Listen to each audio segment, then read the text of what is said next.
Marcel Lebrun qui nous attend depuis la Belgique depuis tout à l'heure, merci beaucoup. Voilà, nous avions ici un retour de votre image, donc j'ai vu que vous avez été très attentif à ce début de table ronde. Merci d'être avec nous depuis la Belgique, transmission par Skype. Vous avez travaillé beaucoup sur les nouvelles technologies, sur les réseaux sociaux, et aussi travaillé beaucoup sur comment l'école, les parents peuvent justement être ensemble pour transmettre à nos enfants. On va vous laisser quelques 10-15 minutes voilà, pour nous parler un petit peu de ce que vous voulez nous dire aujourd'hui, et puis après vous rentrerez évidemment avec les experts qui sont présents ici dans les échanges avec les parents qui vont vous poser des questions, et tout cela va se poursuivre. C'est à vous, Marcel Lebrun. C'est assez inédit pour un congrès d'avoir un expert à distance. Merci d'être avec nous. Merci beaucoup de m'accueillir. Voyez bien que je préférais être avec vous et rencontrer mes collègues là sur le plateau. Malheureusement, quelques petits tracas de santé me maintiennent ici en Belgique. Alors, en fait, vous avez dit que je m'intéressais effectivement aux technologies. Je m'y intéresse depuis longtemps. Ma formation initiale est celle d'un scientifique. Je suis physicien de formation, mais j'ai toujours été passionné en faire un métier par l'éducation, et en particulier le rôle des technologies dans cette éducation. Alors, ce dont je souhaiterais m'entretenir avec vous, c'est ce rapport en cette systémique, le mot a déjà été prononcé, entre cette transmission de savoir, mais également les outils que l'homme utilise depuis bien longtemps, et également l'édification des savoirs, la connaissance, qui commence à évoluer. Alors, je vous dirais d'emblée que personnellement, le numérique, moi, se réduit pas, et pas du tout à quelques outils comme ceux-là, évidemment, conditions nécessaires, mais je pense que ces outils nous conduisent à d'autres types rapport au savoir, finalement la relation que nous entretenons les uns avec les autres. Alors, ce savoir est en fait très ancien. On connaît sans doute cette part de rapport par Platon Phèdre, où il parle d'invention technologique. Est-ce qu'il y a un mot dérangeant? Il y a des petites coupures de temps en temps. Ah bon, je vais essayer de parler. Peut-être voilà, sans trop bouger, j'ai l'impression que c'est plus facile. Bien. Voilà, de rester bien fixe, apparemment, ça sera peut-être plus audible. Voilà, telle une statue. On va voir si ça va. Voilà, donc cette histoire finalement de la transmission et de son rapport qui est une ancienne histoire.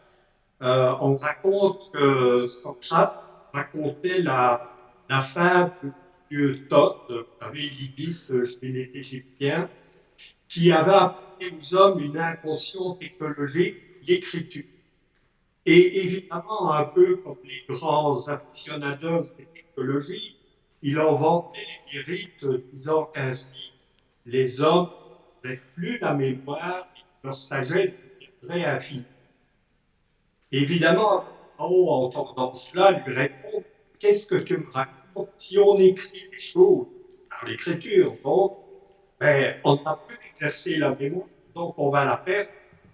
Et ce n'est quand même pas au travers de les gribouilles, les ironies, que l'on va faire passer la scène. Eh bien, ça, trouvez-vous, ce discours-là, qui est présent, il a toujours été présent, par rapport aux inventions technologiques évidemment liées à la connaissance, et nous la retrouvons au travers de l'imprimerie, au travers du actuel. Essayez de rester bien fixe sans trop bouger. Je suis désolée, mais en fait, on se rend compte que si vous ne bougez pas trop les bras et le corps, c'est bizarre. Excusez-moi, voilà. Parce qu'en fait, je pense que le canal perçoit les mouvements et travaille sur les mouvements et oublie le son. Donc voilà, je suis désolée. Donc après avoir parlé de Socrate, Ben, on continue l'histoire. Donc, je vous parlais de l'imprimerie, je vous Probablement qu'il parlais ferme du ces numérique autres pages actuellement. internet, me dit. Ah, mais non. Ce qui est important de se rendre compte, c'est que l'écriture, elle date de plus de 3 millénaires.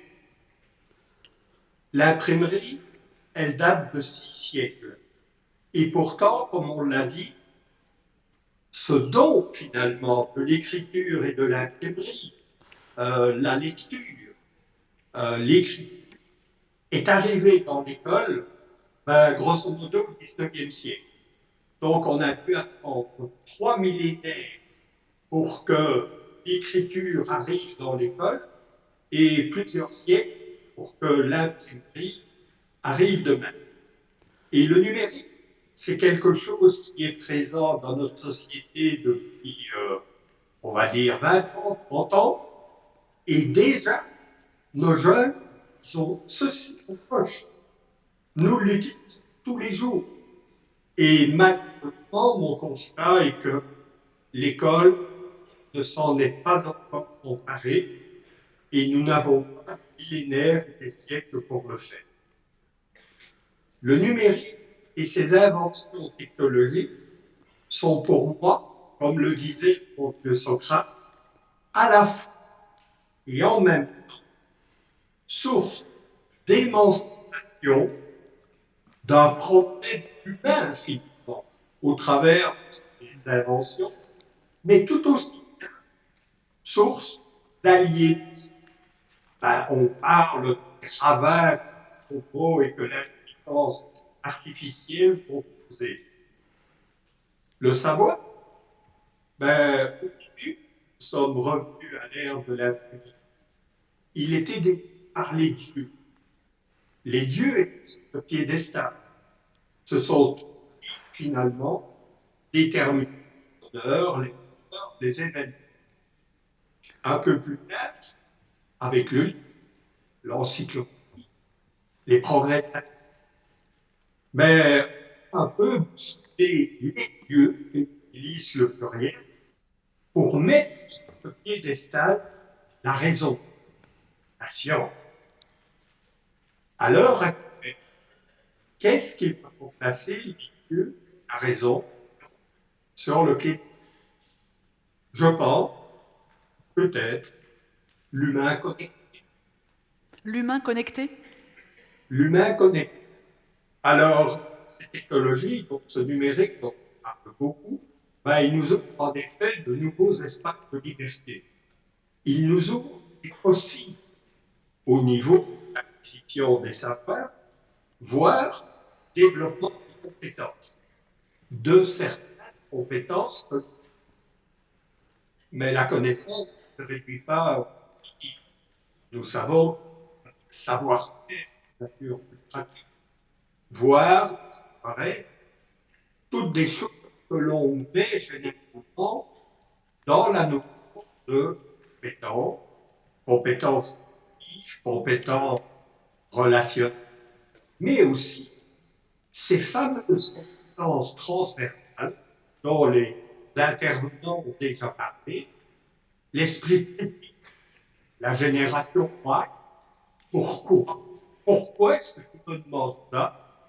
Ce besoin d'autonomie, mais qui s'éduque également, la lecture, la validation d'informations, le savoir, mais comment allons-nous transformer en connaissance et différentes choses au travail, à la gestion de projets, et voir où est-ce que nous sommes formés à ces compétences-là qui proviennent en même temps que cette ère.